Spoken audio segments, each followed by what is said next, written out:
As I mentioned earlier, I went to go see Mortal Kombat 2 last night and had a good time. But then I was also going to see another film last night, a movie that they first previewed for us at CinemaCon last year and didn't look interesting to me. The trailers have not looked interesting to me. And I was not planning on going to see The Sheep Detectives. But the ultimate veto power in the universe, my wife Anne, said she did want to go see it. And so go to see it we did. So I went off to go watch, again, I said I watched Mortal Kombat. 3 hours later, I went back into theaters to go see Sheep Detectives. And guys, I am so glad I did. This is, right now, my second favorite year of the movies. This is my second favorite movie of the year. And their top two are both from Amazon. Project Hail Mary is my first. This is now my second favorite movie of the year. This movie is so warm.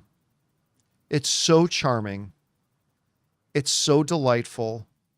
It's so witty and funny and sweet.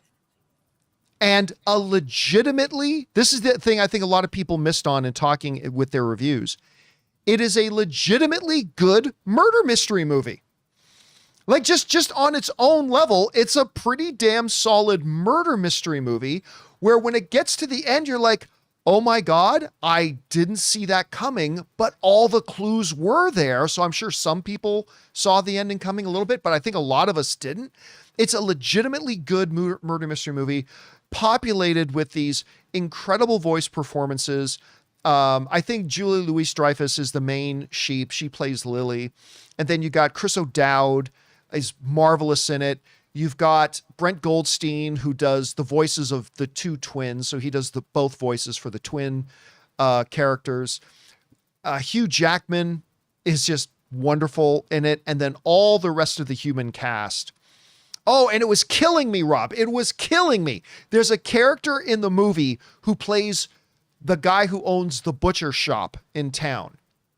And I'm looking at him and I'm like, who the hell is that guy? He's not the guy from Downton Abbey, but who is he? And it took me half the movie to figure out. He's the guy, I think his name was Varys from Game of Thrones. Yeah. The bald guy who had his little birds. Yeah. He's the owner of the butcher shop in the movie. Wonderful. All the human actors were great. And at least, God, I want to say does he have hair? Conleth Hill, the actor? He does have hair in it. And I got to say, at least minimum 4 times in this movie, you could audibly hear a whole bunch of people sobbing in the theater. Like just outright sobbing. At least 4 different times. And it could have been 5 or 6. And hell, I don't cry in movies except for extreme demonstrations of loyalty and friendship. That stuff always gets to me. But there's something that happens near the end of the movie that even I felt my diaphragm shaking a little bit. Like even I was starting to get a little bit emotional. Again, listen, the premise of the movie is a very, very simple one on its surface. Hugh Jackman plays a shepherd who just loves his life. He lives in an Airstream trailer in the meadow that he owns, and he has these sheep, and he loves his sheep more than he loves the people of the local town. And you find out he's got a daughter that he's been trying to connect with, through writing letters. And every night, as this picture kind of exhibits, every night as the sun's starting to go down, he pulls out a murder mystery book, and he reads murder mysteries to the sheep. And the sheep just love it, right? So he reads murder mysteries. But then, of course, as the trailers led on, Hugh Jackman gets murdered. And it's up to the sheep to discover who did it. And Rob, you know how Scream, the original Scream, was about taking the horror movies as a genre, breaking down their normal, regular tropes, and then the movie was an exploration of how all those tropes basically play out in horror movies. Another movie that does that great is Behind the Mask, The Rise of Leslie Vernon, which I think is even better than Scream. But That's what Sheep Detectives is. It takes now the whole idea of murder mysteries and it breaks down all the general tropes of murder mysteries and explores all those tropes. Oh, by the way, Bryan Cranston is the voice of one of the animals. I think his name is Sebastian in it. I think that's his name. Bryan Cranston is so good in this. Anyway, so it breaks down all the murder mystery tropes and then plays them out in the movie. And it's just brilliantly done. And, you know, Rob, I always say that movies are experiential events, right? And their movies are meant to make us feel something, and different movies are designed to make us feel different things. Some want to make us feel thrills. Some want us to feel tension. Some want us to feel joy. Some want us to make us feel fear. But the measure of a movie is how much does it make you feel? And I'll tell you what, watching The Sheep Detectives, my heart was on full the whole time. It took me about 10 or 15 minutes to warm up to the movie because the movie starts and, you know, I was kind of pessimistic going into it and the first 10 or 15 minutes or so, but as it starts to really become clear what it is, it just charmed me. It won me over, and there's laughs and there's a legitimately good murder mystery and there's tears. And listen, I am not going to have any delusions of grandeur about The Sheep Detectives. I think this movie's going to flop. I don't think anybody's going to go see it because I think a lot of people were like me, mistakenly thinking this doesn't look very interesting. Because again, if it wasn't for Ann, I wouldn't have gone see it. So I don't think anybody's going to see this movie. I think it's going to flop. But guys, I implore you, go to see this movie. Go see it. And walk out with your heart in a better place than it was. I adored it. It's got very good. I can't remember exactly what it has. Oh yeah. Look at that. It's got a 95% right now. Not all the critics think it's as good as I think it is, but almost everybody agrees this is a good movie. It's got 95% right now. I'm predicting that when the tomato meter comes out, when the audience ratings comes out, I'm predicting this thing's going to be over 95%.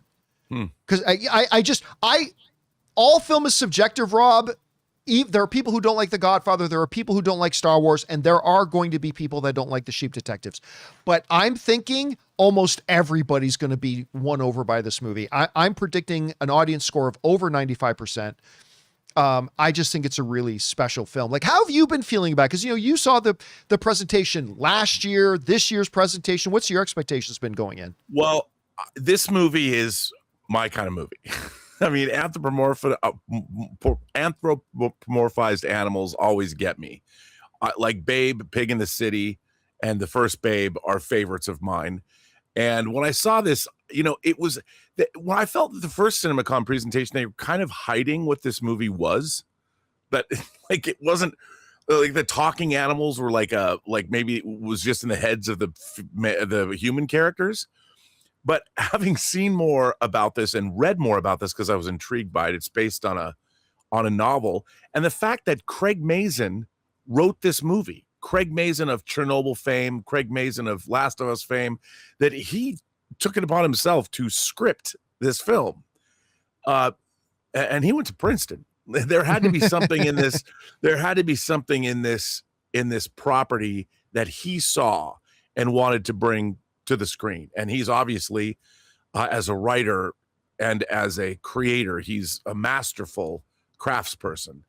And so I have to say, I'm much more excited to see this movie than you probably were. I'm going to see Mortal Kombat at 4 in IMAX, but then afterwards we're going to see this. Different theater though, but both at the Irvine Spectrum. I cannot wait, John. I cannot wait. I think you're really going to like it. Oh, and by the way, I was mentioning some of the voices. Patrick Stewart. Yeah. I didn't realize going into that Patrick Stewart was one of the Patrick Stewart. His character is so funny. I am just completely won over by this movie. I am definitely going to go see it 2 or 3 more times. And if you're just looking for explosions in action, obviously this is not the movie for you, but Man, if you just want to see a really good movie that's going to make you feel good, I think this is it. Go see Sheep Detectives, guys. Whatever you guys think about all that, jump down to the comments section below and let us know your thoughts. Hey guys, thanks so much for watching this video. Make sure you like the video, leave a comment, and subscribe to our channel. And don't forget, we have a daily podcast called the John Campea Show podcast, available on Apple Podcasts, Spotify, or your favorite podcasting app of choice. Go and subscribe to it today so it'll be there when you need it.